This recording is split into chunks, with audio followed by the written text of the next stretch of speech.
is what this lady's mom would tell her and her little brother as she's putting earplugs in their ears when it was time to go to bed. Relax, it's time to go to sleep.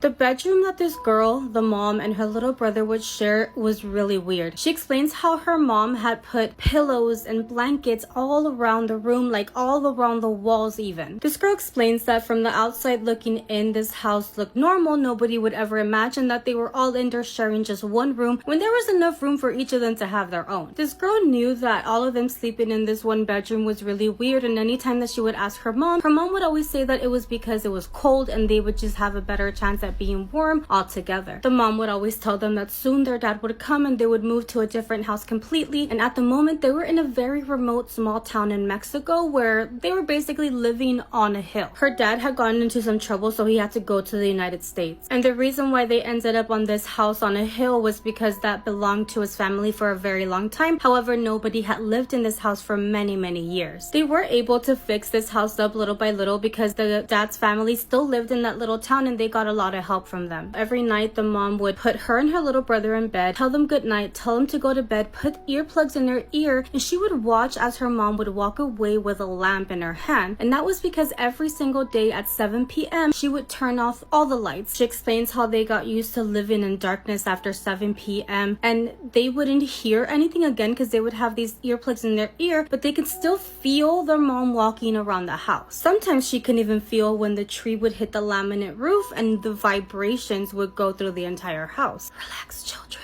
Relax. It's time to go to sleep. She says that even now as an adult, she could hear her mom's voice say those words and she could feel like she could do anything, like nothing could ever get her. So there was one night where she was awoken because she felt her brother sweating excessively and shaking, and he felt really hot. She immediately gets out of bed, runs throughout the house, and finds her mom on her knees in front of a candle with still the earplugs inside, and it looked like she was praying. She took out her earplugs and tapped her mom on the shoulder so that she could see that she needed her. When her mom turned around, she looked terrified, like she had this look of fear, and until that point she didn't understand why her mom was so scared. But instead of focusing on that, she explained to her mom why she came to her and told her that the brother was in bed and he was sweating and he felt hot. They immediately go and check on the little brother, and they realize that he had been bitten by a scorpion because he had a little puncture wound on his leg, and then they later found the scorpion a few feet away from him. In the midst of all this, that is where she heard something. She heard a woman's voice screaming almost like if she was in pain and agony. It was the most terrifying thing she had ever heard in her life. She said that her mom immediately gets the earplugs and puts them in her ear once again. Obviously she couldn't hear anything after that, but she saw how her mom ran outside the bedroom and then came back and took one of her plugs out of the ear. That's when her mom tells her that she's gonna go running to the uncle's house that lived in that small town as well, but she tells her, you need to put this back in your ear, I'm gonna lock up, and you need to stay here with your brother. Whatever you do, do not open the door and do not take these earplugs out. She saw as her mom went out the front door, locked it behind her, and she went to the window to go and see her mom running away to the uncle's house. But she's looking at her mom and she notices that her mom stops and looks on top of this really big tree. Her mom stayed there for a few seconds and then she just continued running until she lost sight of her. She goes back into the room just to make sure her little brother is okay. She says she waited there for like a few minutes and her mom still hadn't returned. She waited for what felt like a very long time, and she was just getting really scared because her little brother seemed like he was breathing weaker and weaker each time. That's when she finally heard her mom actually she didn't hear her mom, she felt her mom get to the house because she can feel the front door shaking, and it went throughout the room that they were in. She said that she felt the door shaking just a little too hard, almost like if her mom was struggling to open up that door. Since she thought that her mom was having a hard time opening that door, she got closer to the front door because she was going to try to help her get in. As she's getting closer to the door to try to help her mom, she realizes that the door is shaking too strong, like it was shaking too violently, like if somebody really strong was on the other side of the door trying to break in. She doesn't understand why, but in that moment she felt like she did not want anybody to come into the house. Like she doesn't understand why her mom was being so violent. So instead of trying to help her get in, she ends up getting a chair and securing it under the door handle so that nobody could get into that house. In that moment, she thought she heard her little brother screaming through the earplug, so she took one out and realized that it is not her little brother screaming. The screams were coming from whoever was on the other side of that door, and it was the same scream and agony that sounded like a lady that she heard earlier that night. The lady was screaming and it sounded like she was in pain, and she could tell that it was the lady pulling on that door. She immediately puts her earplug back in, runs into the room where her little brother is in, and she also secured that door from the room as well. She started to feel the wind almost hit the house like crazy. It was causing all of the trees to start hitting the laminate roof because she could feel all the vibrations in that house. And it was in that moment where she understood. She understood why her mom would put those plugs in their ears. She understood why their mom would stay up all night praying in front of that candle on her knees. She doesn't remember how long it took, but she finally started to see a light coming from underneath the door of their bedroom. She opens the door to the bedroom and she sees that somebody is trying to illuminate the front door of the house as well. When she checks the window, she realizes that it is her mom, and the light is coming from the truck of the uncle who was there to get them so that they can take the little brother to the hospital. The uncle and the mom came in, they put both her and the little brother in the truck, and he sped as fast as he could towards the hospital. And the little brother ended up staying at the hospital for 2 days. When they finally had to go back home, she knew what she had to do. Her mom didn't even have to tell her anything. She would be the one to put the earplugs in her little brother when it was time to go to bed. And then her and her mom would go to the living room, get on their knees, and start praying in front of the candle. After a while, her mom would end up taking her to bed, making sure she goes to sleep, and she would see how her mom would still go back out there and pray in front of that candle. They did end up staying in that house for a whole nother year after this incident. She says how she could still hear her mom's voice every night, almost as if she would still tell her to relax and go to bed as an adult. Tonight's story is extra scary, so I decided to wear my PJs so I could have just a little bit of comfort. So with that being said, grab your favorite tea and settle in, and let me tell you another scary story about Appalachia, because of course, this is Tea After Midnight. As always, so good. This story was sent to me by Anonymous.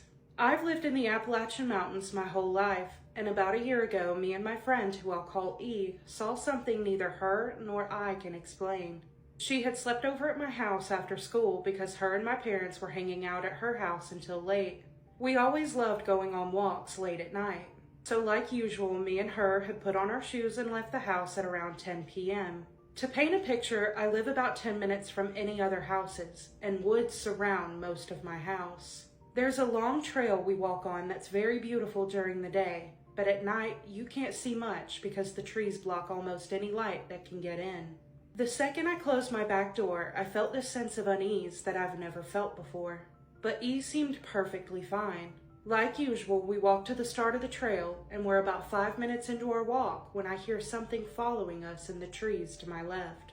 It was big with heavy steps, walking in a way like it was trying to be quiet, but couldn't.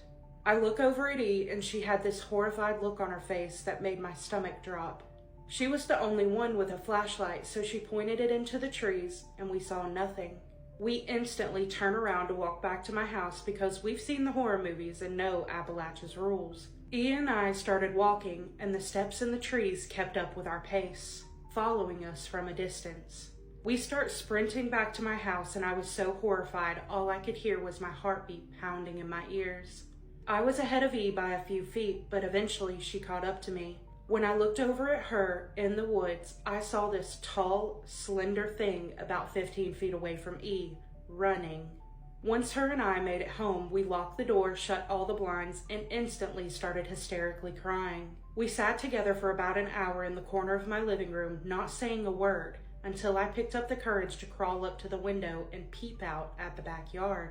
There was absolutely nothing. Once I told E this, she slowly started calming down and told me what she saw. She said when we were running, she looked to her left and saw this tall, black, extremely skinny figure with a long head running directly next to her.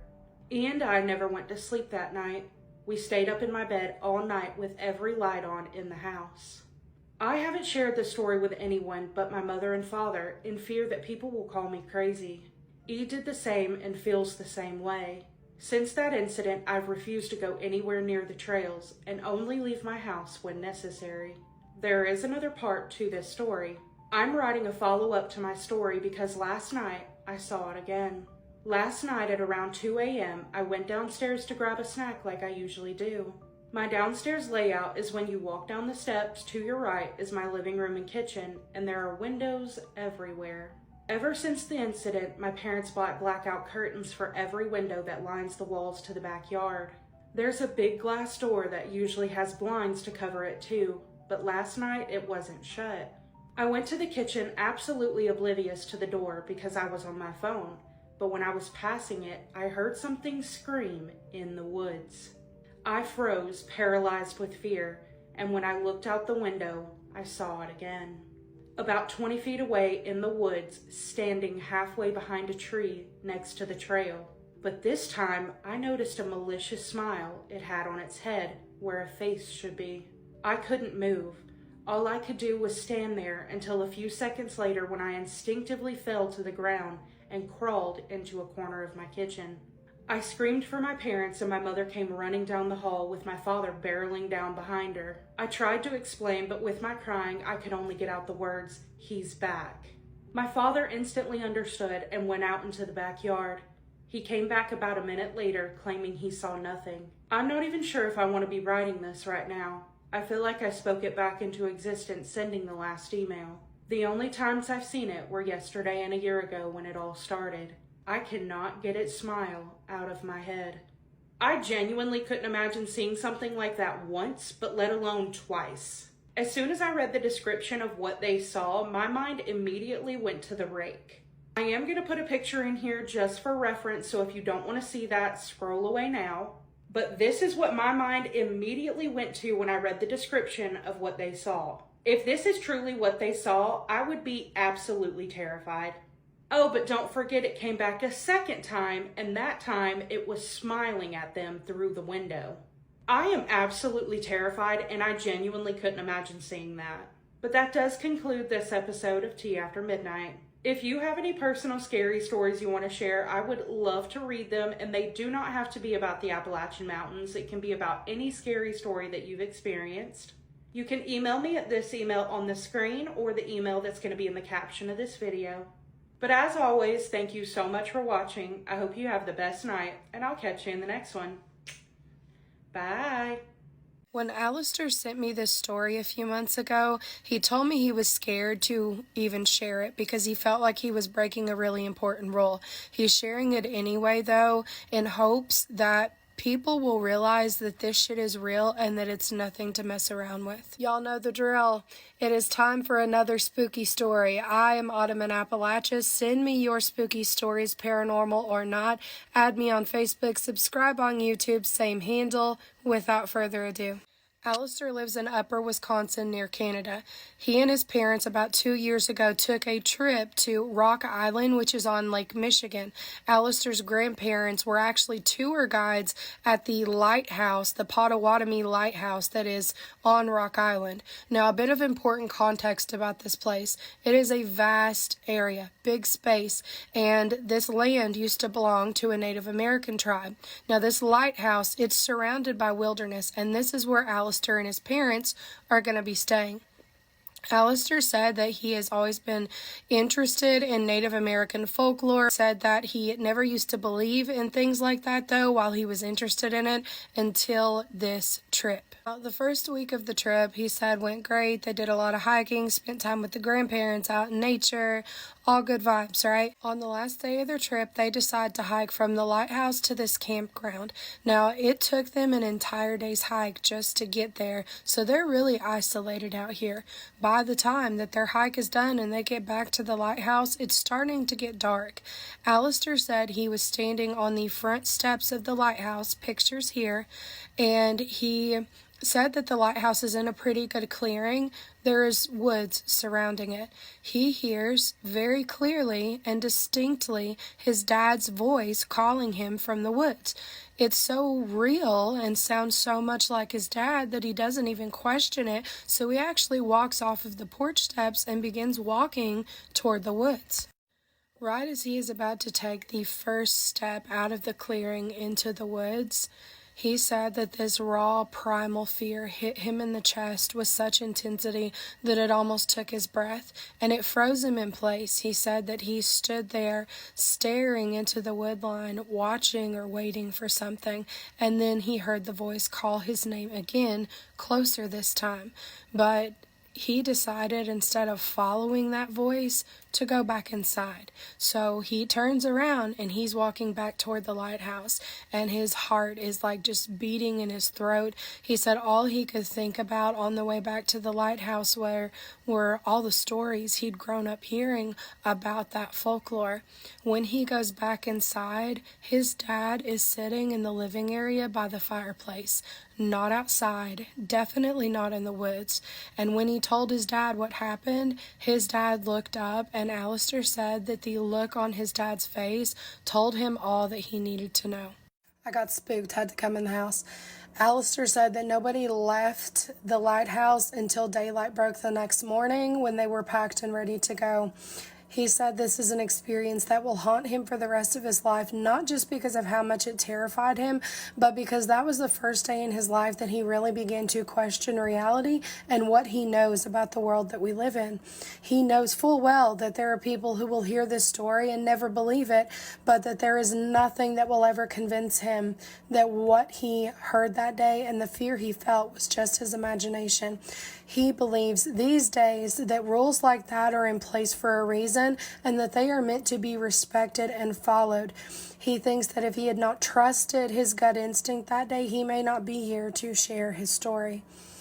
Y'all let me know what you think in the comments. I, for one, got my heebies-jeebed. That gave me chills. And I know for me, in my corner of the Appalachian Mountains, I make sure to follow the rules that come with this place too. Whew. Have a good night. Stay tuned for some more spooky stories. Let's read another scary bedtime story. I'm sure all of you remember the craze that randonauting was over the summer. It gained popularity when a group of teenagers were led to the exact location of a body stuffed into a suitcase. But after it died down, I downloaded the app to see what it was all about. That was my first mistake. I had done it a few times before with my brother and his friends in the weeks leading up to this event and had concluded that it was a colossal waste of time and gas. But a few days ago, I tried it again after a period of time where I even forgot I had it on my phone. I was with my friends Gabe, Ava, and Frank. We decided that we were too broke to buy alcohol or weed, our usual pastimes. And I was messing around on my phone when I realized that I still had the app. When I mentioned it, Ava seemed sketched out, but when I offered to drive, she was on board. We did the whole manifesting thing and whatnot, choosing the void option, and it quickly gave us a location. Let me mention this. Ava and Frank have a house kind of out in the sticks. There isn't much around, and whatever is around their house isn't anything noteworthy. It made us all the more spooked when we saw that the location was only an 8-minute drive away. We typed it in on Google Maps to make sure it wasn't a random person's backyard, and it wasn't. It also didn't seem to be anyone's land either. It was just a random spot in the woods. So we piled into my 2-door beater car and drove. We took the main street away from town and quickly took a sharp right turn up a fairly large hill that led us onto a winding road. Within a few more turns, I felt pretty away from civilization, despite the short distance we covered. Hairs raised on my neck as we hit a dead end and had to follow the rest of the directions on foot. That was the second mistake I made. It led us northwest into the forest from the dead end, and within 10 minutes of trudging through wilderness, we reached our location. It was an unremarkable clearing, and since it was dark, our phone flashlights didn't illuminate much. Nothing felt wrong until Frank mentioned the fact that it was quiet. Too quiet. Not a single animal, insect, or living thing, for that matter, made a sound. Not even the wind seemed to penetrate the silence of the spot we were in.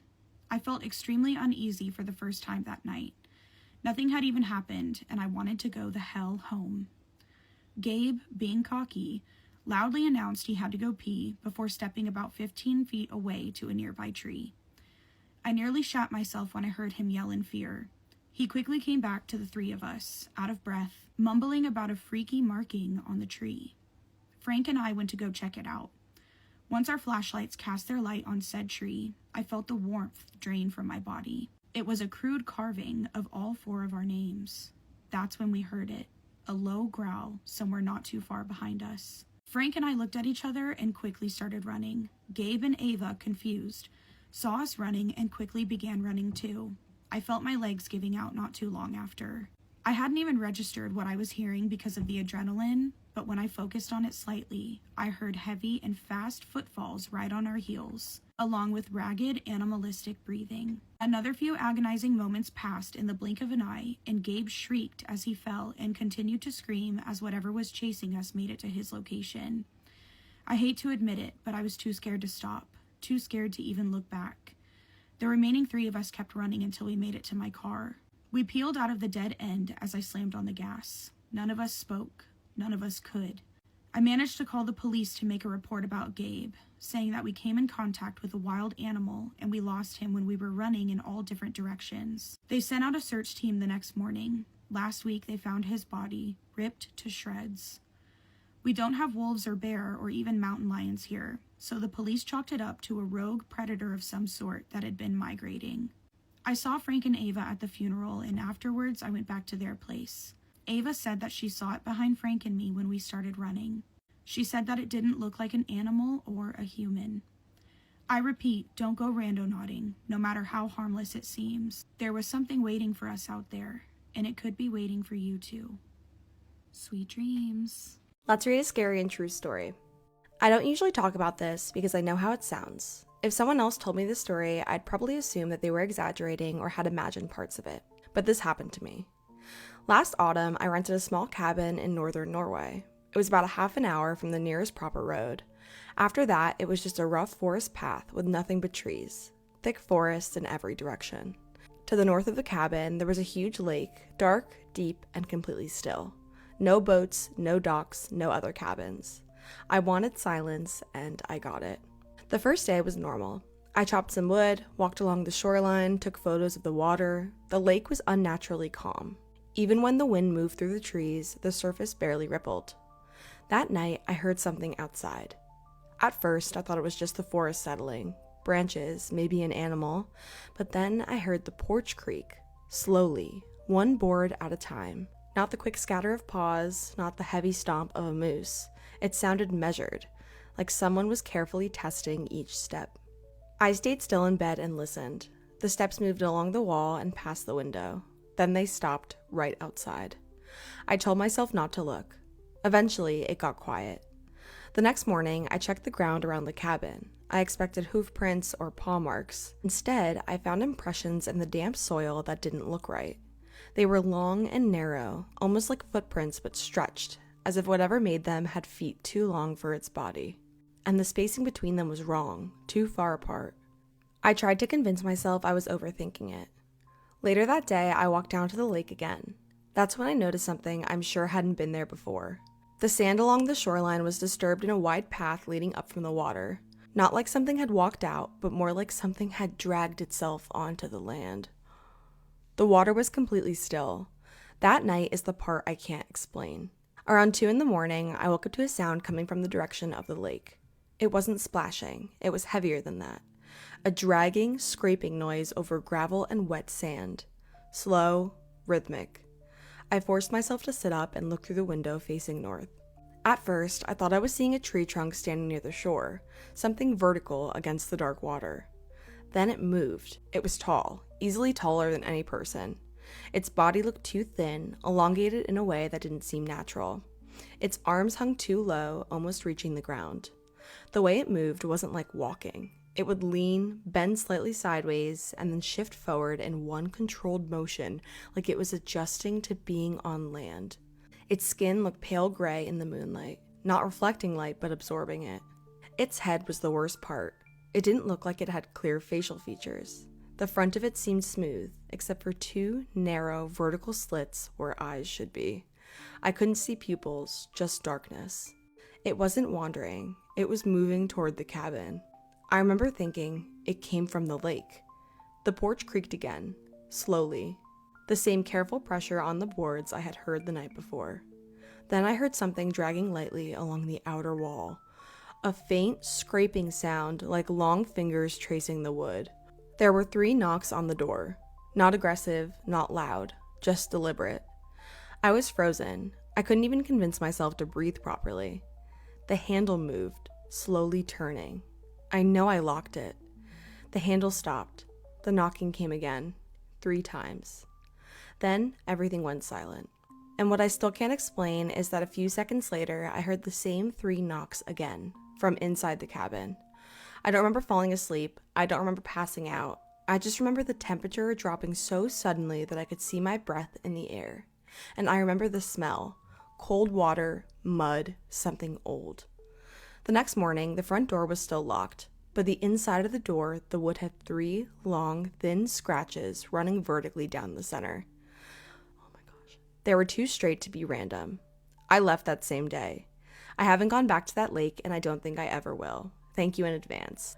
Oh my gosh. Inga, thank you so much for sending this story. This is absolutely insane. And I did some research because I'm not very well versed on folklore outside of the US, but the closest thing that I could find that would potentially explain this is a nixie, which in Norwegian folklore seems to be a water spirit, like a humanoid shape-shifting water spirit, but I'm not sure if they're ever outside of the water or if they just try to lure you into the water. And I feel like the freakiest part is that it was somehow able to be inside of your cabin and you were able to smell it, and the temperature changing, the whole story is just terrifying, absolutely terrifying. Thank you so much for sharing this with me. If you guys have any stories you'd like me to read, please email them to me and I will get to them if I can, and I will see you in the next one. This email literally gave me chills. The person who submitted this wants to be anonymous. This has to do with something that her dad witnessed years ago that till this day he has not been able to explain. I'm gonna go ahead and read the email. Hi Tati, I have been wanting to send this to you for a while because my dad tells the story every few years and it still gives me chills. He's not the type of guy to make things up. He doesn't even believe in the paranormal at all. If anything, anytime that it gets brought up, he's the first person to try to debunk everything. When he was about 20 years old, he was riding in a work van with 3 other guys. They were driving up this mountain road. It was about 9 or maybe 10 o'clock in the morning, in broad daylight. This was a normal route for them. They had taken it previously many times and nothing had happened. But that day something was different. Out of nowhere, he says that he saw a witch flying through the mountains or over the mountains. And it wasn't a blur or something that could be explained away. He saw this witch clear as day. It was literally an old woman wearing a hood riding a stick through the sky. He says that it was low enough that he could make her shape out clearly. He could even see her face. If you look up Bruja de Monterrey, that's the closest image to what he described. So I'll go ahead and put the picture right here so you guys don't have to look it up. He immediately pointed it out to the other guys, and the other guys say that they saw it too. He says it literally just flew across them in the sky and then it just disappeared. The region where my parents grew up have always had stories about brujas, especially brujas flying through the mountains, so it wasn't unheard of. A lot of other people have claimed to see similar things. I've always wanted to ask his other co-workers about it, but he lost contact with them after moving to the United States. Still, every time he tells it, his story never changes. Same details, same certainty. Like I said, my dad is not the kind of man that bullshits. So either 4 grown men hallucinated the same thing in broad daylight, or there's actually something mysterious going on in those mountains. You guys already know what I believe. Between 2004 and 2006, residents of Monterrey, Mexico, reported seeing a bruja, or a witch, that appeared as a dark, silent, human-sized entity gliding across the skyline. This was uploaded online 18 years ago, long before drones and AI were common. It was allegedly filmed by a local police officer who claimed to have filmed the figure while on patrol, and it quickly spread across Mexico television news stations. Y'all, bars are disappearing in New Orleans and gas stations in Appalachia. Gloss on so I can run this mouth. Now focus. Scary story time. Hot off the press, this story just currently happened 12 days ago. Carla, leaving work, stops at a gas station that she always stops at. She said it has 2 pumps. It's a little country gas station. There's a guy standing by the front door, by the ice thing, where you get the big bags of ice. He looks at her, she looks at him. He's just kind of standing there. She said he didn't really seem like a threat or seem scary or anything. So she gets her gas, goes inside, gets a few snacks. And then as she's checking out, she asks the guy that she talks to all of the time, "Hey, who's that dude standing outside?" He looks, he's like, "I don't see anyone." She said, "Well, he was just there. I don't know where he went." The guy says, "Do you want me to walk you out to your car?" She's like, "No, I'm good. I think it'll be fine. Just watch me, though, to make sure I'll make it." He's like, "Okay, I got you." Right? She sees that the guy has moved to the other side, the blind spot of the ice thing. He's looking at her still. He's not smiling. He's not looking mad or anything. She drives off, and as she drives off, he steps off the little curb. Gets home, she lives alone, everything looks normal, the front porch lights on, the door was locked, she goes in, has her snacks from the gas station, and then she takes her shower, does like her skincare and all that stuff. It's been a while, okay? She goes to bed. Now she's asleep when she wakes up at 2:14 a.m. to a noise in her kitchen. Just kind of sounded like someone was walking around down there. So she immediately reaches for her phone, and then she thinks, okay, maybe I'm like overreacting, maybe it's just the house settling or something, and she just waits before she calls anyone. It goes silent. She doesn't hear anything. So then she lays back down, and then she hears the sound again about 20 minutes later. She looks towards the door. The door is shut, and she can see a shadow of someone standing on the other side of the door. She immediately freaks out because she didn't shut her bedroom door, for one, and then who's in her house? She calls 911. She's being quiet, and the person is just standing on the other side. Right? So she's kind of scared to talk. She's just kind of like grunting a little bit when the 911 operator's like, do you need help? She's like, mm-hmm. The 911 operator tells her, like, we're sending someone. They'll be there soon. Stay on the line. She said it was 7 minutes before the cops get there. She's waiting.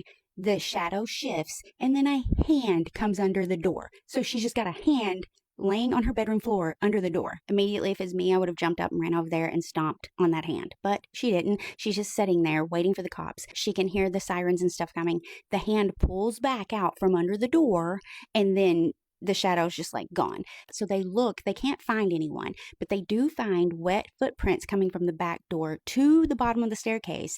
And that stops. So to me, I think, okay, he took his boots off, right, to sneak up the stairs. She has the cops go through the house. They look in the attic. They look everywhere. They cannot find anyone, and they can't find where the boots went back out. They're asking, like, who do you think this could have been? Do you know, a boyfriend, something like that? And she says, well, there was this guy at the gas station that was kind of being a little off.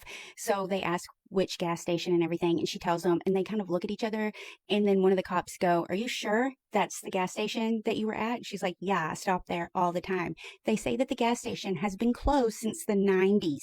She tells him, no, you gotta be confused because I was just there tonight. Like, here's the candy that I got while I was there. Like, the guy, I talked to him all the time. She knew the guy's name. They tell her, no, we're like 100% positive and sure that that gas station has been closed since the 90s because one of the cops' dads used to be the manager there. What happened? So does this happen all the time? Do you guys have gas stations just showing up and being like operational and then not? I don't know. I'm so confused. Let me know what you guys think in the comments. This story is wild, and I want to know what you think. So a man tells this story, we're going to call him John, about from when he was a kid in the 1970s. He said that he and his family lived in the boonies in Ohio, and they lived in a large house centered in several acres of land. Most of the property was heavily wooded. He said that there was a large hill that sloped down and away from the house in the front. One late November, it had snowed so much already that he and his brother were able to go sledding. John hops onto his trusty flexible flyer, and in no time he was jetting down the hill. That his brother was still at the top of the hill waiting for his turn. So after John came to a complete stop, he said he remembers looking around and digging through the snow because he had lost his mitten. As he was digging, and he didn't get very far when all of a sudden he saw a bright light shining through. He cleared away some more snow, and he could not believe what he saw. He was seeing daylight. He said not only that, but he could see about 50 feet down, and he could also make out a street and houses. All this was visible through an 8-inch hole that he dug up out of his front yard. He kept on looking, and there was an entire neighborhood under there, all within that little passage that he carved out. And he was very clear that this was not over kind of like a cliff or an overhang where you might be able to see through to something beneath. He said no, this was an entire world that was visible to him in a place where it should have not been visible. As far down as he was able to see, he said it should have just been 50 feet of dirt and rock underneath that snow. So John is sitting there stunned, and his brother begins to descend down the hill after him. And he, just for a split second, looked up to see his brother coming and looked back down at the spot, and all of a sudden, now it is gone. He said all that was in that place was a cleared out area of dormant grass where the snow once was. He said that the next day he went sledding again, and he went right back to that spot, and he checked, and sure enough, it was not there. He never was able to see that opening with that world in there ever again. He said that the only person he ever shared that mystery neighborhood with was his wife, of course, many years later. So she's looking at him like he's nuts, and he goes, I mean, could you blame her? John also mentions that the houses looked like those typical city houses built in like the 1940s or mid-century. He said it didn't feel like it was a different time. It was just a different place that he shouldn't have been able to see. All right, what are your thoughts? Leave them in the comments. And if you have an awesome creepy story of your own, I would love to hear it. And if you haven't already, you gotta follow for more creepy story time. I met someone who was almost famous, and they told me the weirdest thing that I've ever heard. The story was sent to us by someone who we're just going to call V, and V said, let me preface this story by letting you know that I am not crazy, and I am not even sure that I believe this, and I can't prove that it wasn't just the rantings of a melted brain or the speech of someone who was highly inebriated, but it's the weirdest thing that anyone has ever told me, so I'm going to tell you. I took a poll, you guys voted on it, you said you wanted to hear the weird ones too, so here it is. In her email, V told me that this happened a couple of years ago. They were at a party in their hometown. All their friends were there, people that they knew loosely, people that they didn't really know. And at the party was this one guy who they said that we can just call Mike. Mike was pretty well known locally as the guy who almost made it. They said that Mike was a super talented musician. He really only played the local bar scene, which wasn't much because their town was small. But at one point, Mike almost had it all. The record deal, the fame, the money. But he just came back home. As this party goes on, it's getting later and later. V said that they are some of the last people there. It's V, two of her friends, Mike, and the host. V said, I'm the designated driver. At this point, it's 2 a.m. I'm ready to go home. He could tell by the way that Mike was talking that he was highly inebriated. He did not need to be behind the wheel, so V offered to take him home. Even though it was going to be 30 minutes out of the way, as long as that kept someone safe, V was fine with it. Mike agrees, and they all pile into the car. Mike sits in the front seat. V's two friends sit in the back seat. V is driving. As V turns the car on and they start to pull out, the radio comes on, and Mike leans over and asks, hey, can you turn that off? V said they don't really think about it at all, and they're like, sure, no problem. Turns off the radio. Mike says, I could have been on the radio. And he just kind of laughs. He doesn't really seem like he regrets it or he's upset about it. He's just making a statement. I could have done this. He is just casually driving along at this point, just kind of looks at Mike and says, well, you know what? Maybe that lifestyle just wasn't for you. Maybe you're just, happy where you are. He said that Mike got this 50-yard stare looking out the windshield and just says, you have no idea. He's just driving along and says to Mike, oh, just a little too much fun for you, Mike, a little too much partying going on. And Mike got this 50-yard stare on his face and he said, no, what they do isn't fun, it's twisted.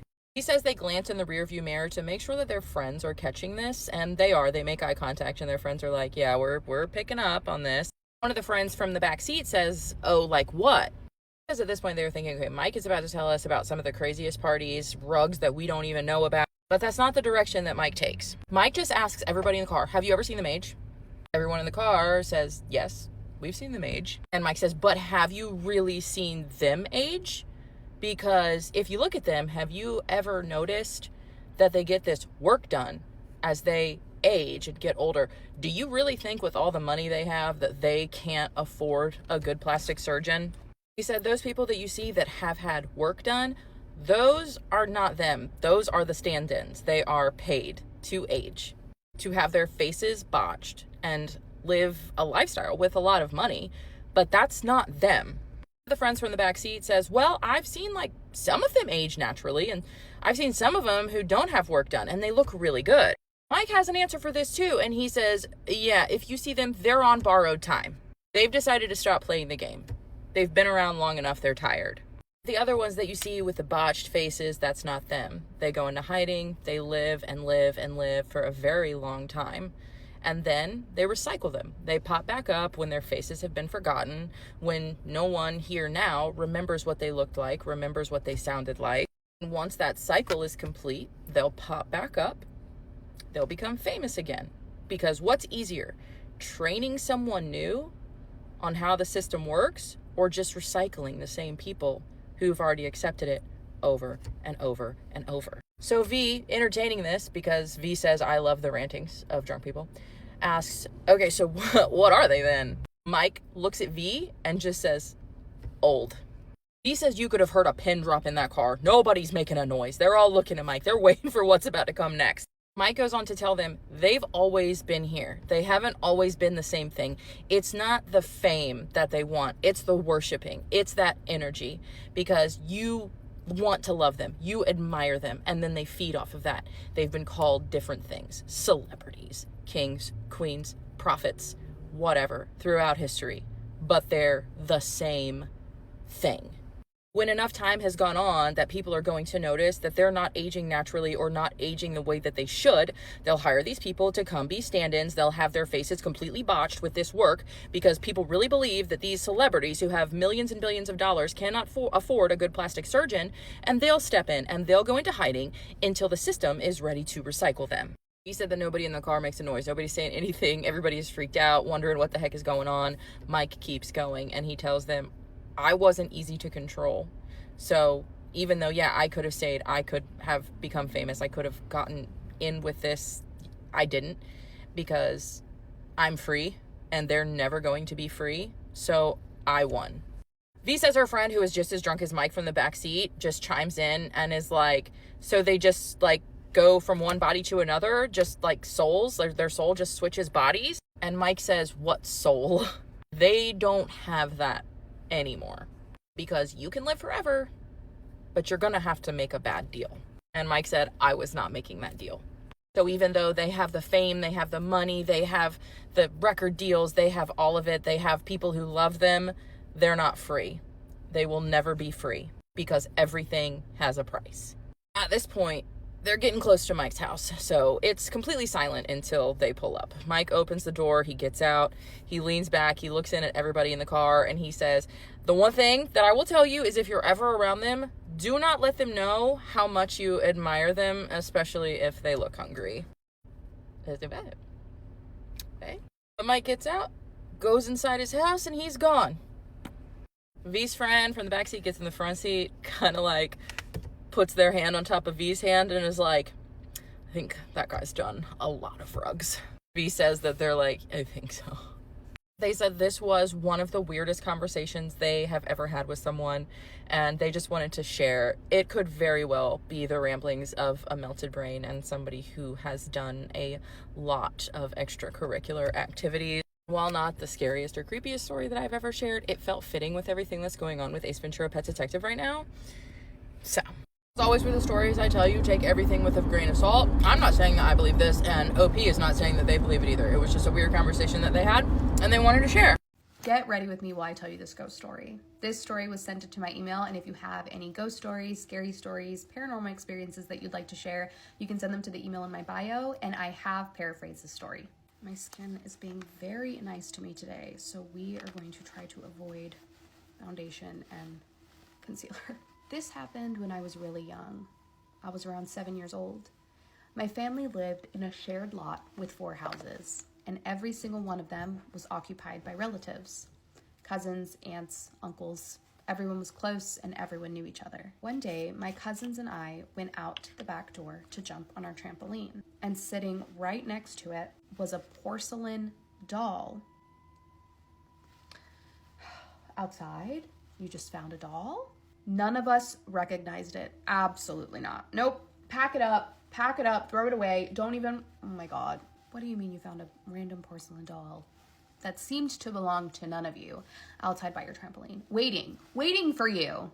It wasn't dirty or broken. It looked intentionally placed, sitting upright, facing the trampoline like it had been left there for us. We took it seriously at first. At first? What did you take it at second? We went house to house asking if it belonged to anyone, and every single person we asked said no. No one had seen this doll. No one recognized it. No one claimed it for their own. So, being kids, we took it back outside and we broke it. Y'all went and pissed the doll off for what? For what? Porcelain shattered easily, and once the curiosity wore off, we forgot about it completely. The next day, we went back outside, and there it was. The doll was perfectly put back together, sitting in the exact same spot. No cracks, no chips, like it had never been touched. This time we were freaked out. You should have been freaked out when a creepy porcelain doll that belonged to no one showed up to play. This time we were freaked out. But again, we broke it. And again, we moved on. This happened every single day for a week. A week! We would go outside, the doll would be whole, and we would break it. Until one day we went out there and it was gone. Completely gone. Oh my God, where did it go? We asked everyone again. No one knew what we were talking about. No one remembered the doll. No one remembered us asking about it. All of the adults who we clearly remembered speaking to had no idea what we were talking about. Years later, we found out something disturbing. Those houses had been built on a burial site. And to this day, only me and my cousin remember the doll at all. Everyone else swears it never happened, which makes me wonder if no one ever touched it, if no one remembers it, where did it come from, and where did it go? Girl, I don't know, but if it ever comes back, run. The Shanghai tunnels are a series of tunnels underneath Portland, Oregon. Now, they go back to the 1800s when they were actually built and used to Shanghai people. Now, a lot of creepy stories have came out of the Shanghai tunnels. This is one of them. Now, there was this man named Sean. Sean grew up in Portland, Oregon, and he worked downtown. And one day when he was going to work, he ran into this homeless man named Eli. And he felt really bad for him, so he gave him $10. Well, he continued to see Eli, and they ended up becoming friends, and he would constantly give him money like here and there. Well, one day he was downtown, and he runs into Eli, and he gives him a couple bucks, and they start talking. And he asked Eli, like, hey, have you ever heard of the Shanghai tunnels? And when he asked Eli that, Eli just kind of like tensed up and started shaking and was like visibly scared. And he's like, yeah, I know about the tunnels, but I don't like to talk about it. I had a friend who went down there, and he said he encountered something, and he's seen something down there. And after that, he was just not the same anymore. And Sean was like, but I thought they blocked the tunnels off and you couldn't go down there. And Eli's like, there's a spot over here, on this one street. And like, I know a secret entrance and how to get to these tunnels, but I will not go near there. So a couple more times he runs into Eli, and he decides to ask him, hey, if I give you $100, would you take me down to the tunnels? And Eli's like, no, man, I will not do it. Like, I won't go anywhere near there. So a couple weeks later, he's downtown, and it's late at night. He bumps into Eli again, and Eli's like, hey, man, do you got that $100 and I'll take you to the tunnels because I really need the money? And he's like, okay, yeah, like, here's the money, like, show me the tunnels. So he takes him a couple blocks, and he takes him behind this building. And there was sort of this dark doorway. And he said above the doorway was this graffiti that said, no return. And he said that just kind of freaked him out because it was like they were going into somewhere where there was no return. And they then began walking down these dark set of stairs. And they found themselves in this maze of tunnels. So they make their way down all of these different corridors. As they're walking down this one particular tunnel, they start hearing crying. And they're like, where's that coming from? Like, what is making that sound? And it then began to sound like someone was just literally like wailing. And that's when they shined their flashlight and they stumbled upon like a hole in the concrete, and it led into a room. So they walked into this room and they started to look around with their flashlight, when over in the corner, they see this black looking wolf dog type creature, and it's growling at them. So they take off running. They're terrified. Sean couldn't keep up with Eli, and he ends up getting lost in one of the tunnels. So he begins just walking around in the dark, like, Eli, like, where are you, man? Like, I'm scared. Like, where are you? And that's when he hears something, like a footsteps moving in the dark. So he shines his light directly in front of him, and he said he sees this woman hunched over, and she's bawling. She's crying. And he's like, ma'am, are you okay? She doesn't say anything. Takes a couple steps closer. Ma'am, are you all right? And he said, all of a sudden, this woman stood up, turned around, and she had no face. And this terrified him, so he took off running again, and he's like screaming and stuff. Eventually, he thinks he sees the shadow of his friend Eli. So he's like, Eli, man, like, come on, let's get out of here. Like, I'm terrified. Come on, let's go. And he said the shadow walked into like one of these chambers along the tunnel. So he walks over to this chamber, and he goes in, and he's like yelling for Eli. He looks around. There's no one in this chamber or room. And he said that's when all of a sudden he felt a cold breath breathing on his neck. And he knew there there was someone standing behind him. He slowly turns around, and he said standing there was what looked like this 1800s miner wearing some kind of lantern on his head, and he had a noose around his neck. And he just took off running as fast as he can. And eventually he did find his way out of these tunnels, and he was just like terrified. Well, a couple days later, he runs into Eli on the streets, and he's like, yo, man, are you okay? Like, what happened that night? You know, did you see anything else? And Eli's like, what are you talking about, dude? Like, what's going on? And he's like, you know, the other day when we went to the tunnels. He's like, the tunnels? What are you talking about? I don't go to the tunnels. And he's like, no, we went down in the tunnels together, and we seen that like wolf thing. And he's like, you must be losing it, man, because I did not go down in the tunnels with you. Have you ever noticed a business in your town or city that has been there for years, but you never see anybody go inside? And it looks fake and it looks like no one works there, but for some reason it has stayed in business all these years. Now, in the town that I grew up in, there was this car lot. And since I was a kid, the same exact cars have been sitting in that lot. They never sell any vehicles. You never see anybody looking at cars. People don't go into this business. There isn't any car salesman. It always looks empty, but it's been there for many, many years. And I tried calling the phone number a couple times. It just goes to an answering machine. When you go to the door, it is locked, but yet it seems like it's an active car lot.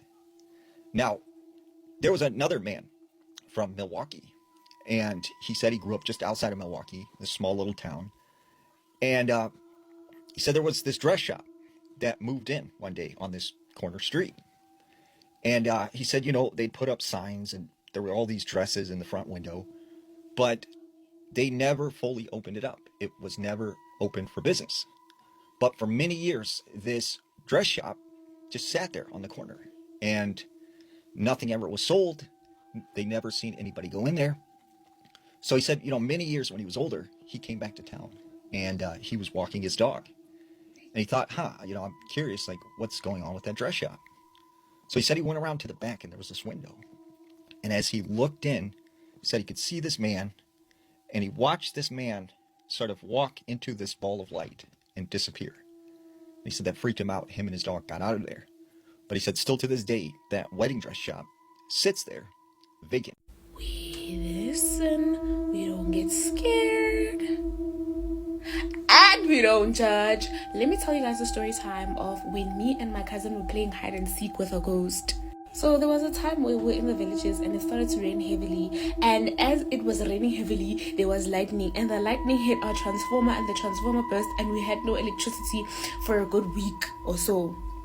So chilled, there's no electricity. So, you know, in the villages, if the power goes out, nobody really cares, because really we just use the electricity to charge our phones and watch TV. Even that TV we don't watch because we usually so many and we sit outside and we talk and it's a ball.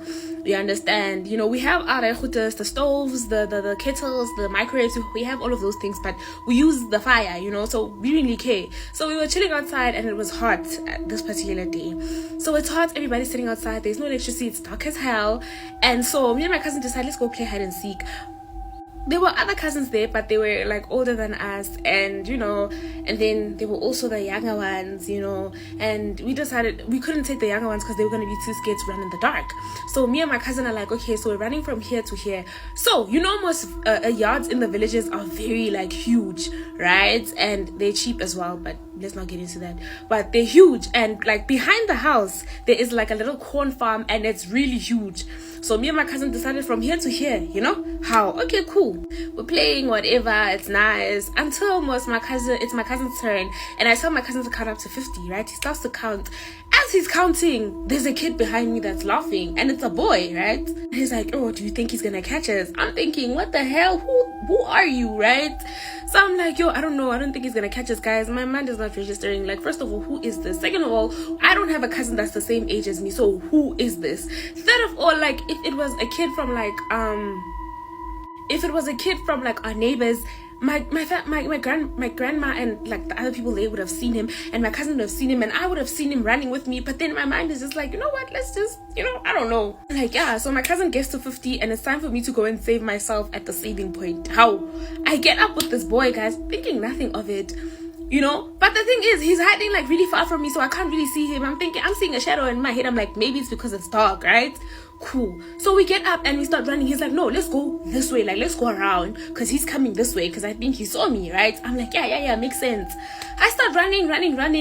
And eventually my mind registers as I'm running because I kept on running for a really long time. Like, I can see the post where we save ourselves, but for some reason, it's far. Like, I keep running, and I'm still not getting there. And I'm like, no, man, something is off. It's a faulty. So I tell this boy, like, who are you, right? I turn around and I ask him, like, who are you? Because when I turn around, again, he's far from me. So I look at him like, who are you? He's like, oh, you don't know. It's me, like, so-and-so.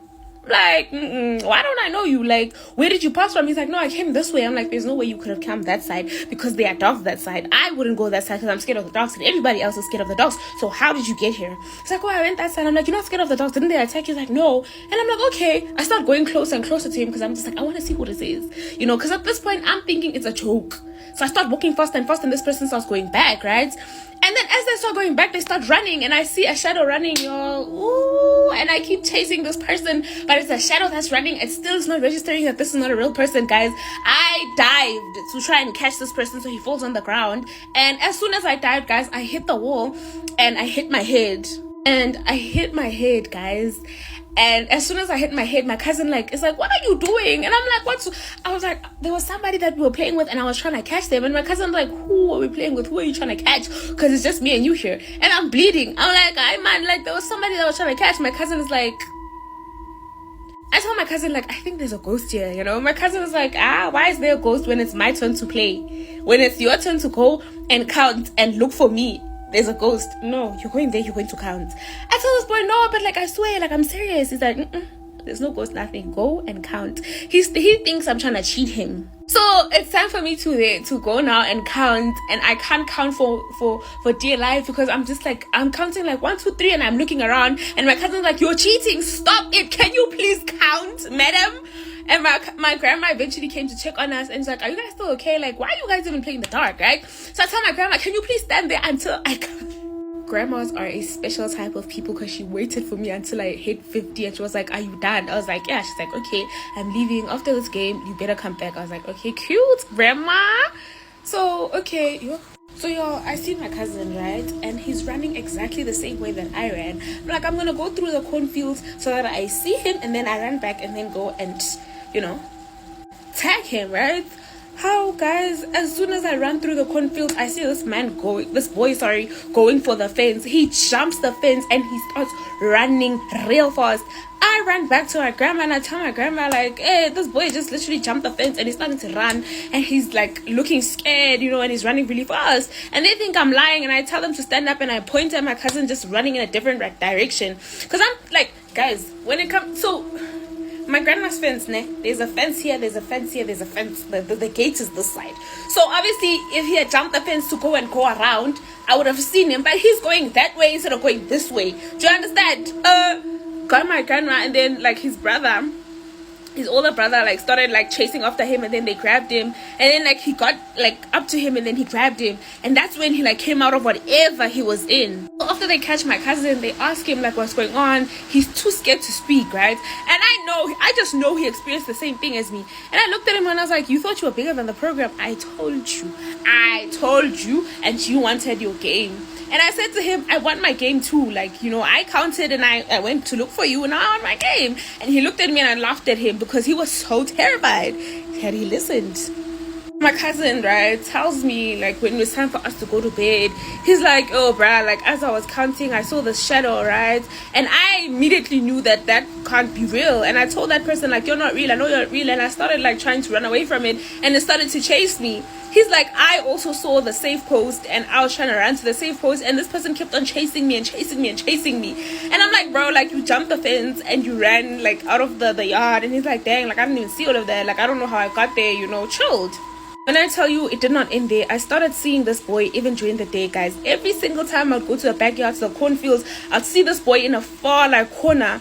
And he would call me come play with me, come this, come that. And I'd be like, no, And I eventually went to my grandma because I knew my grandmother is the only person that would believe me. My grandmother, guys, takes us her grandchildren very seriously.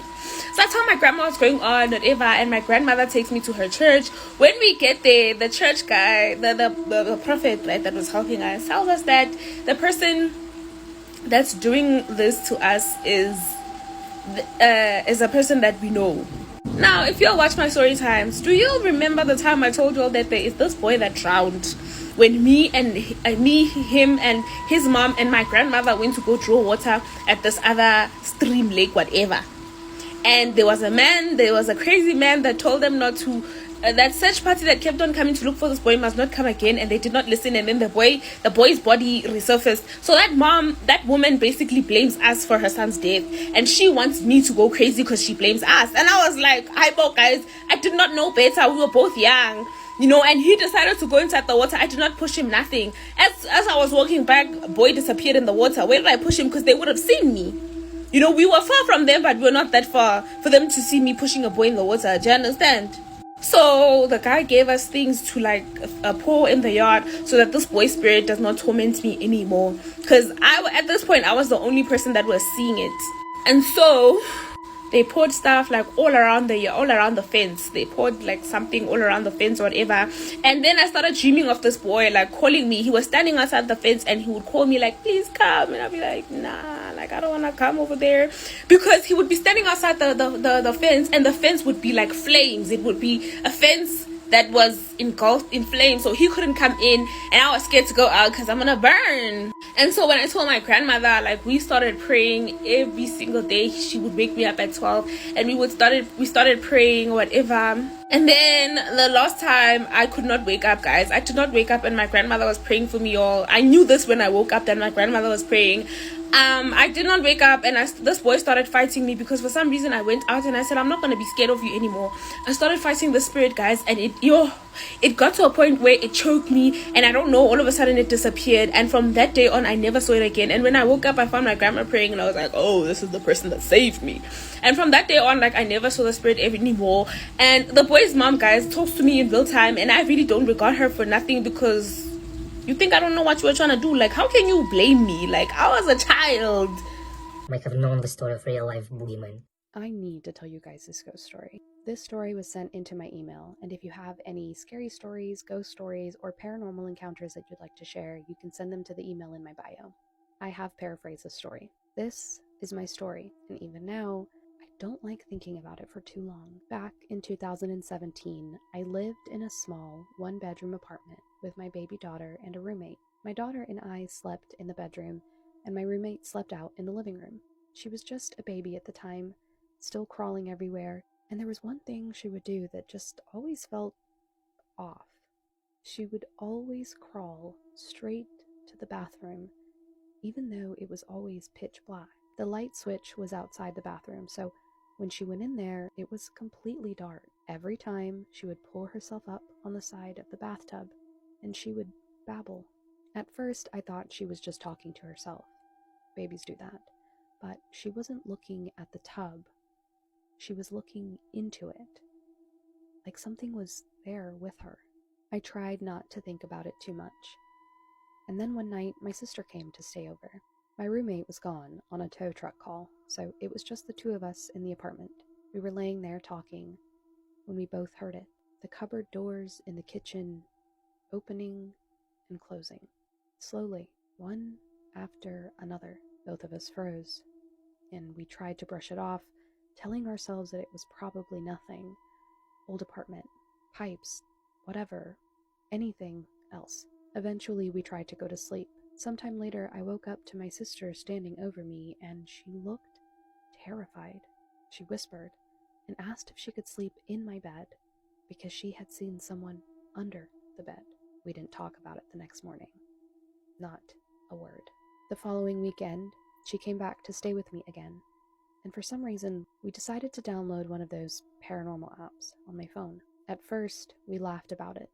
It seemed fake, until it started saying things that made sense to us. Words came through like bathroom and behind you, dark and evil. And then we asked who it was. The name Beth came through. I deleted the app immediately. We didn't try again. We just turned on movies and stayed up until we were exhausted. A couple of weeks later, things got worse. Almost every night, I would feel something crawl into my bed with me. The mattress would shift. The blankets would move. But I never opened my eyes. In the moment, it felt like the worst possible thing I could do. Around the same time, my daughter started having night terrors. She would cry and scream inconsolably, night after night. Then came the night I will never forget. I was asleep with my daughter in the bedroom. My roommate was asleep in the living room.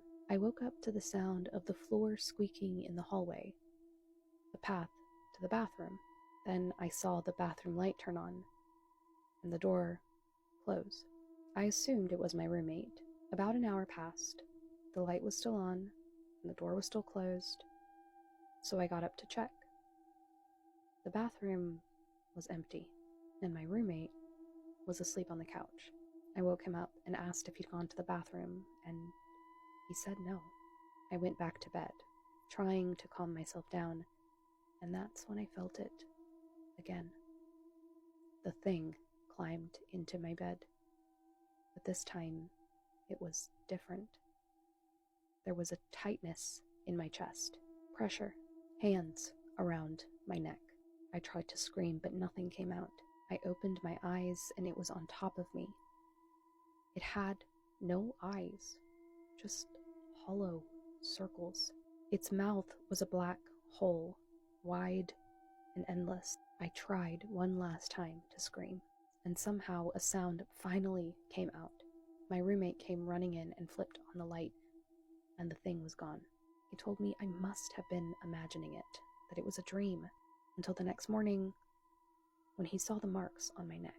It didn't stop right away. It came back for a few more nights, until one night I prayed harder than I ever had in my life. I saw a bright light, and whatever the thing was finally went away. To this day, I don't know who or what it was, and I don't ever want to find out. In honor of Women's History Month, I am doing 31 Days of Women in Horror. Before psychological horror had a name, before camp horror was even a category, there was Joan Crawford. She began in the silent era. In 1927, she played in The Unknown as a carnival girl alongside Lon Chaney. She learned how to act with her eyes, her posture, with silence, the things that matter in horror today. And decades later, in 1962, she re-entered the genre in Whatever Happened to Baby Jane. As Blanche Hudson, she was trapped and vulnerable. A psychological terror at its finest. That performance changed horror forever. From there, she leaned in. She played Lucy Harbin in 1964's Straight Jacket, which was an axe-wielding woman who was returning home from an asylum. In 1965, she played Amy Nelson in I Saw What You Did. And in 1967, she played Monica Rivers in the movie Berserk. She played Miss Claudia Menlo in 1969's Night Gallery. And in 1970, she played in Trog as Dr. Brockton, the one with the prehistoric man. And I actually found a local ad from KSBW talking about her hosting an episode of Journey to the Unknown. This was from 1968, and it was one of her final horror era pieces. Joan Crawford did not stumble into horror. She walked into it with eyeliner sharp enough to cut glass. She brought glamour to madness, elegance to fear, and she proved women over 40 could dominate the genre. She wasn't just an actress in horror, she was horror royalty. Come back tomorrow for my 31 Days of Women in Horror in honor of International Women's History Month. Hey guys, so I'm back with another spooky scary story time before I go to bed. So I'm gonna put the person's account that I seen this on my For You page, so they could get their credit for it, right? So this girl, she tells scary stories here on TikTok just like me. And somebody, she didn't state the name, I guess they were anonymous. They shared one of their little family scary story time with her, right? And basically, there was this guy, right? This guy said that throughout his whole life, like bad things just happened to his family. He never seemed to have any type of good luck. And so when he was little, he kind of grew up like by himself. He didn't have anybody to play with because everybody somehow like passed away, and at the time he didn't know why. When he started getting like older, he started asking, his mom, his aunts and stuff questions like, how did so and so pass away? Like, why aren't there any other like kids my age or anything like that? They was basically just like telling him not to ask those type of questions. They didn't really want to answer those type of questions, right? But also keep in mind, the aunt had told him in the past that somebody in the family ended up selling their soul to the devil. So basically, they were trying to say, like, whatever happens in the family is because of this family member. So basically, one day this guy goes to this cemetery where like all his beloved family members are buried at, and there's this man that is sitting on the grass by like one of his family members tombstone or whatever. He's thinking like, is this a family member that I never met before? Because he always hears about family that he never met before. When he went up to the person didn't look familiar in any type of way. Also said that like the man he seen looked like a really like peaceful, beautiful man. Like it was weird how like attractive that this man was to him. And when he went to the main house after that, he started telling his cousin um the man that he seen and how weird it was, and the cousin was basically just saying like, how was that weird, you know? Like the cousin kind of like brushed it off. Few weeks go by, and this man and his wife is having like a dinner at their house. And when they're having the dinner at their house, the aunt walks in with this man, same man that they seen at the cemetery, right? Mind you, his aunt looks like she's in her 60s, and the man appears to be in like his 30s. Everybody's just questioning, like, oh, who's this? Like, where did you find him? Why does he look so much younger than you?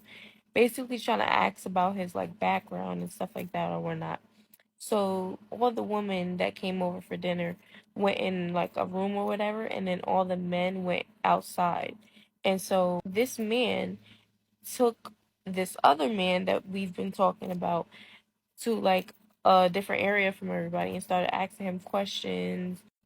Basically, the man that he seen at the cemetery out of nowhere just said like, I heard that you're trying for a baby. So the guy is telling him like, yeah, we've been trying for a couple years, like nothing is really working.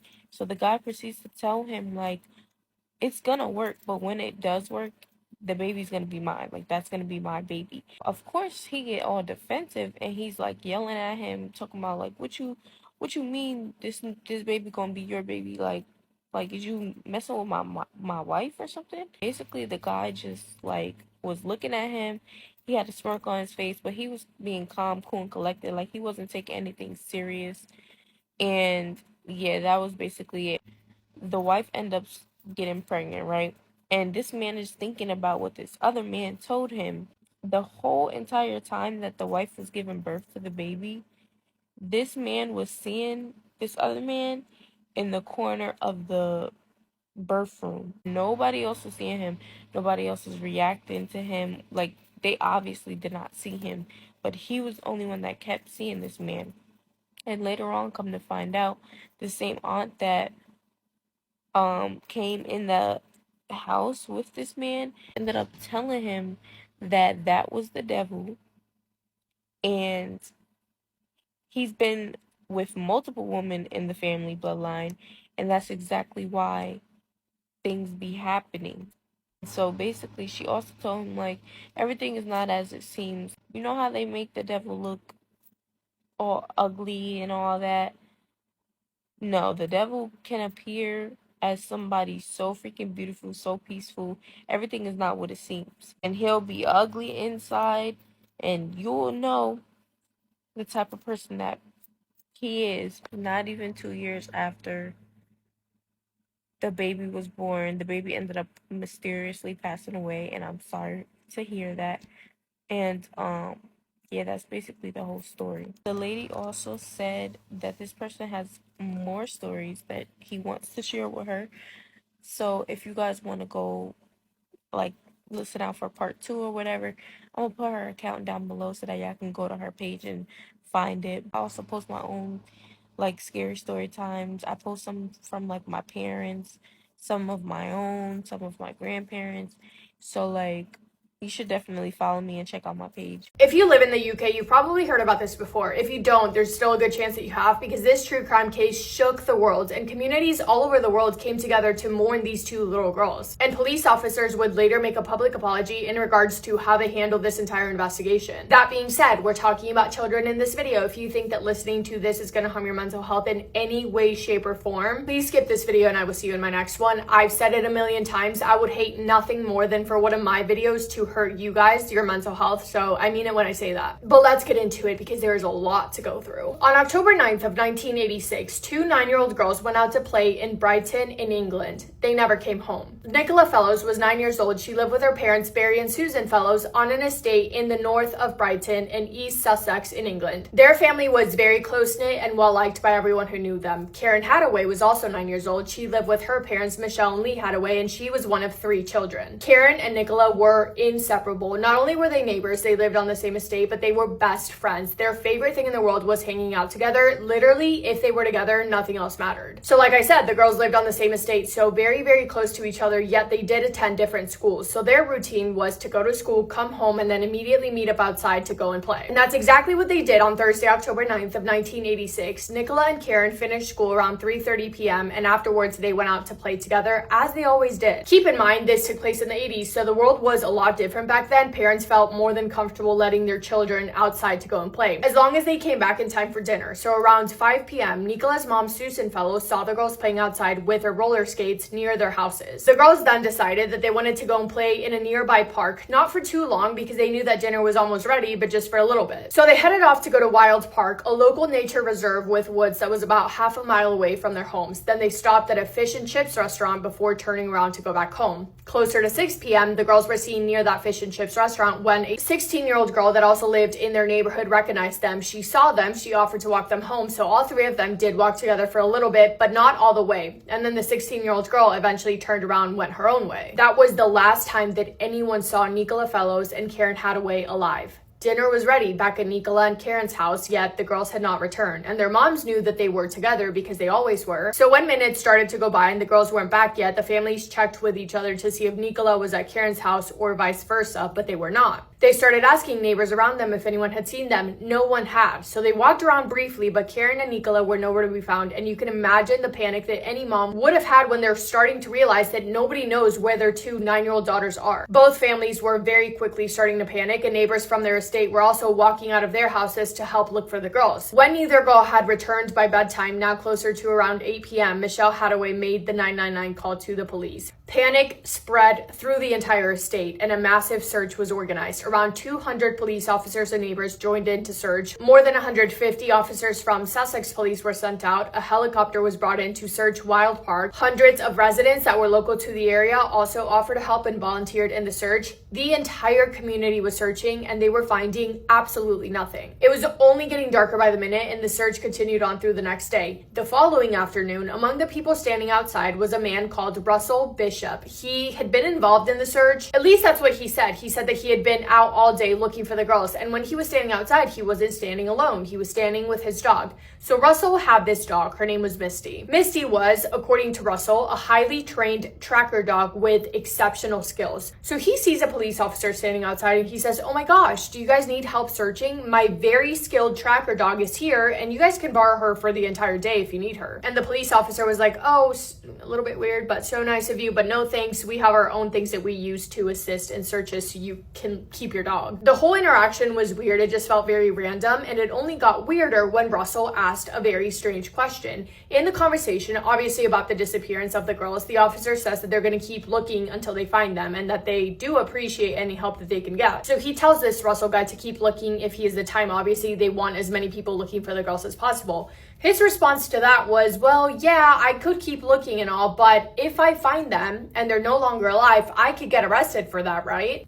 That's a choice of words. Meanwhile, at the same time, 2 searchers are combing through Wild Park where the girls had gone to play the day before, and that's when they found them. 2 guys, one named Kevin and his friend Matthew, saw the bodies of Karen Hadaway and Nicola Fellows. Where they were found has been described to be like a makeshift den hidden in the woods, and the sight of them was nothing short of heartbreaking. Nicola was lying on her back with one knee up. Karen was lying across Nicola on her stomach with her head resting in Nicola's lap. their hands were close together. It looked like Karen had attempted to comfort her best friend in their final moments, or perhaps Nicola was trying to protect Karen. It was horrible. Their bodies were cold to the touch, and it was more than clear that they were gone. The area was taped off as a crime scene. The bodies were taken, and that night, both families had to go in and identify the girls. It goes without saying, the families both collapsed on the ground when they saw their girls, best friends, for the very last time. No parent should ever have to bury a child, and realizing that they were going to have to brought them an incomprehensible amount of pain. The bodies were identified to be those of Karen Hadaway and Nicola Fellows. The two best friends would be forever frozen in time, forever only 9 years old. When the autopsy results came back, they revealed the horror of what actually happened to the girls. Both girls had been manually both had been essayed both before and after they were already gone, and all of their clothing had been tampered with. The medical examiner determined that they were murdered on October 9th, right around dinner time, but no exact time was determined. Now let's get back to Russell Bishop, because at fault of his own, he had made himself look suspicious, and now investigators knew that they had to find the person responsible for doing this. His name kept coming up. Not only because of his strange behavior, offering up his dog randomly and then asking if he would get arrested, but also because while him and the police officer were talking, they heard a loud scream coming from the grassy area. The girls' bodies were discovered at that exact time, interrupting their conversation, and when they were found, Russell ran faster than the officer to the bodies. Keep in mind that he is no relation to the girls. I understand that any human being would be concerned, but there was just something not right about Russell, and when they reached the bodies, the police officer later testified that Russell never actually got close enough to actually see the bodies properly, obviously because the area was being taped off as a crime scene, to secure it, obviously, yet come to find out, Russell later told a neighbor that the sight of the two girls together with Karen's head on Nicola's lap was, quote, a vision I will never forget, end quote. How did he know that detail when he never actually got close enough to see? He somehow happened to have the descriptions of how the girls were found exactly, and he had details that only the person responsible for committing the crime would know. So naturally, authorities wanted to talk to him, and when they did, Russell also gave conflicting statements and alibis that didn't quite add up. But let's talk about who this guy is in the first place. Russell Bishop was only 20 years old in 1986. He worked as a roofer, and he lived on a ground floor apartment in Brighton, about 8 miles away from where the girls lived. But Russell, he was well known in the area where the girls lived because he had previous encounters with both families in one way or another. He played football and cricket with Barry Fellows, Nicola's father, and he was friends with a tenant who lived with Nicola's family at the time. His friend was renting a room in Nicola's house. In fact, the day that the girls disappeared, Russell visited Nicola's house. He knocked on the door asking for his friend Dougie, the tenant that was renting the room at their house, but he wasn't there, so he was told to leave. Nicola was the one who answered the door, so she saw the man who would take her life standing in front of her at her front door just hours before he made her his victim. Russell lived with his pregnant girlfriend, Jeannie Johnson, and their young son, but he was known to have a string of other girlfriends. Allegedly, at the time of the crime, there were rumors that he was cheating on his girlfriend with a 16-year-old girl who lived around the corner from Karen and Nicola. Russell Bishop also had a criminal record. He had been arrested for burglary, robbery, and theft, and he was known to be weird around children. So there were a lot of red flags surrounding this guy, but in order to be able to make an arrest, investigators were going to have to find something connecting Russell directly to the crime because he was weird. He made weird comments. He asked weird questions and did admit to seeing the girls playing outside the day that they went missing, but there was nothing solid yet, and they knew that they needed to find this if they wanted the arrest to stick, which obviously they did. So while they were doing that, Russell was out behaving so strangely. He knew that they were looking into him, and he was pretending to be so innocent, but also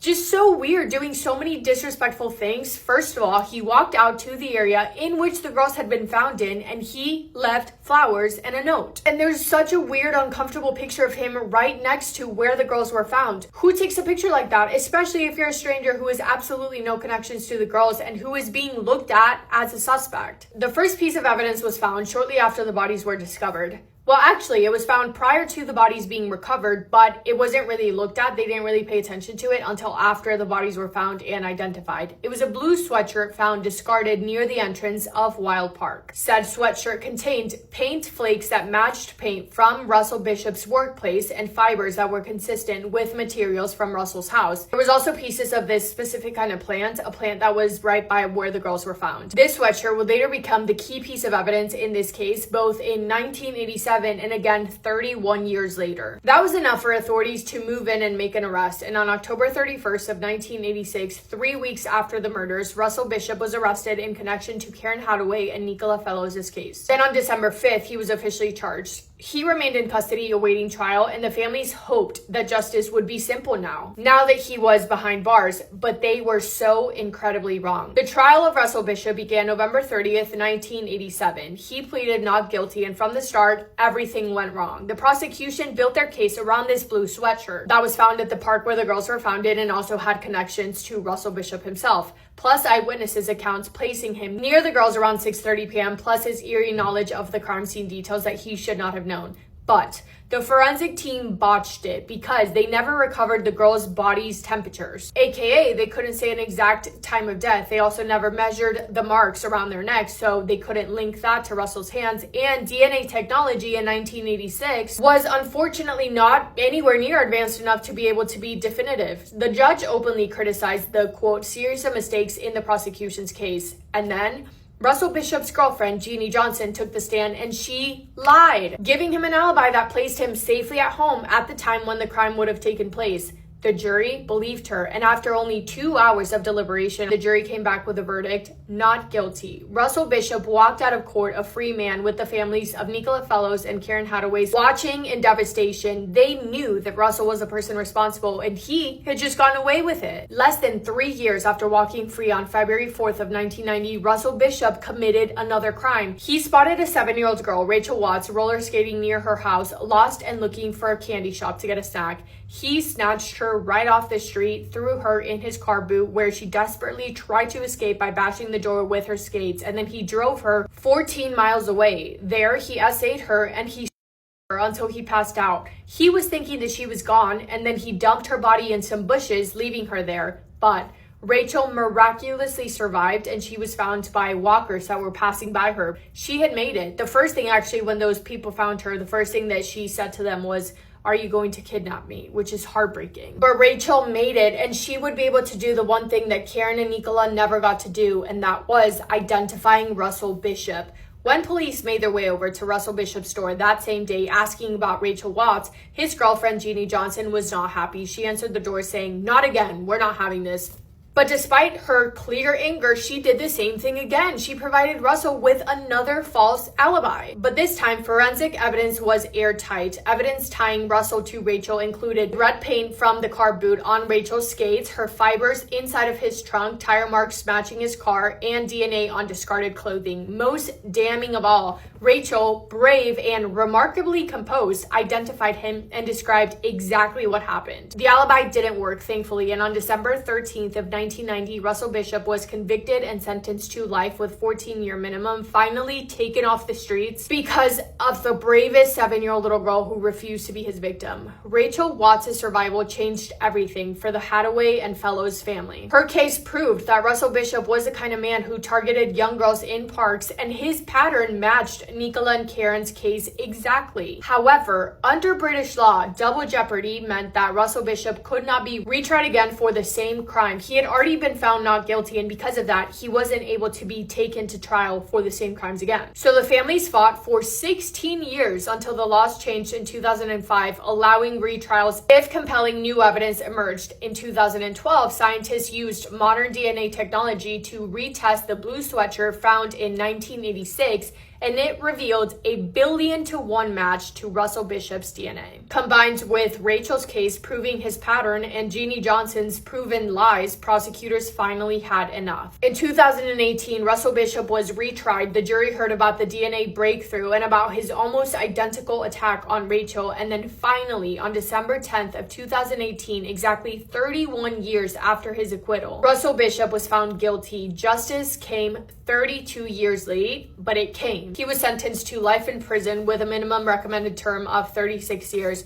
Also, so happy to say that his girlfriend was charged and arrested for lying for him, and that she was sentenced to 6 years in prison to run concurrently with a 6-year sentence for preventing the course of justice. On January 20th of 2022, Russell Bishop passed away of brain cancer in prison at the age of 55. He had served more than 30 years behind bars. On April 17th of 2024, Sussex police issued a formal apology for failings in their original investigation, an apology that was very, very well deserved. And I say very well deserved because there was also a point in the investigation that they were looking at one of their dads as being the potential criminal, the person responsible, when in fact the entire time it was Russell Bishop. And I want to end this video with a joint statement made by both families. Quote, "This twofold apology from Sussex Police is very much welcomed by both of our families. It will help with our reconciliation of aspects that we have never fully understood, things that we have always suspected but had never been addressed. We thank Sussex Police for seeing this through to a successful conclusion while showing integrity, accountability, and responsibility by making these apologies both privately and in this public arena. We know that lessons have been and will continue to be learned. Rest in peace, Nicola and Karen. You will always be with us in our hearts and memories."